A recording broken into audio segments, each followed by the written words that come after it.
হরে কৃষ্ণ বন্ধুরা, কেমন আছো তোমরা? আশা করি সবাই ভালো আছো। তো আমার চ্যানেলে আপনাদের সবাইকে স্বাগত। আজকে আমি একটা কাঁচা আমের রেসিপি তোমাদের সঙ্গে শেয়ার করতে চলেছি। তো প্রথমে তোমরা দেখতে পেলে কাঁচা আমগুলিকে জলের মধ্যে ভালো করে সেদ্ধ করে নিতে হবে।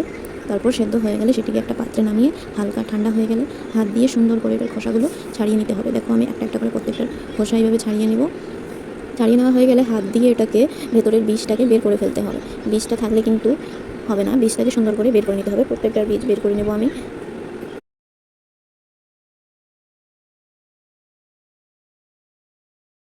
দেখো প্রত্যেকটার বীজ বের হয়ে গেছে। এবার একটা মিক্সি জারে নিয়ে সবকটা আমকে সেটার মধ্যে দিয়ে দিয়ে দেবো একটু ধনিয়া পাতা, তারপরে দিয়ে দেবো পরিমাণ মতো লবণ। লবণটা তোমরা নিজেদের আমের পরিমাণ অনুযায়ী দেবে। তো আর তারপর দিয়ে দেবো একটু বিট লবণও দিয়ে দেবো। তারপরে দেবো এটার মধ্যে পরিমাণ মতো চিনি। তো চিনির পরিমাণটা তোমরা তোমাদের পছন্দ অনুযায়ী দেবে। তারপরে দিয়ে দেবো অল্প একটু লেবুর রস। লেবুর রস দেওয়া হয়ে গেছে। এবারে দিয়ে দেবো এটার মধ্যে অল্প পরিমাণ জল। জলটা একটু অল্প দেবে, কারণ এটা বেশি পাতলা হয়ে গেলে তখন কিন্তু ভালো লাগবে না। তারপরে দিয়ে দেবো একটা কাঁচা লঙ্কা।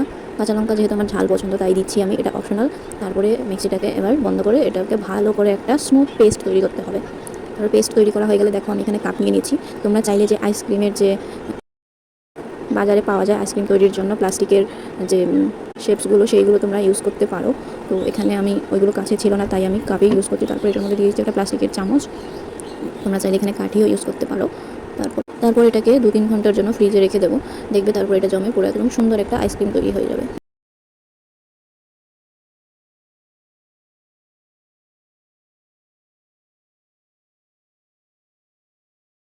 এটা আবার 2-3 ঘন্টা পর দেখতে পাচ্ছ আইসক্রিমটা কি সুন্দর জমে গেছে আর কত সুন্দর হয়েছে।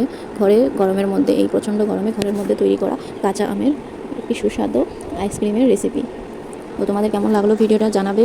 আর ভালো লাগলে ভিডিওটাকে অবশ্যই লাইক করে দেবে আর চ্যানেলটাকে সাবস্ক্রাইব করে দেবে। তো দেখা হবে পরবর্তী একটা ভিডিওতে। ততক্ষণের জন্য ভালো থাকবেন, সুস্থ থাকবেন। হরে কৃষ্ণ।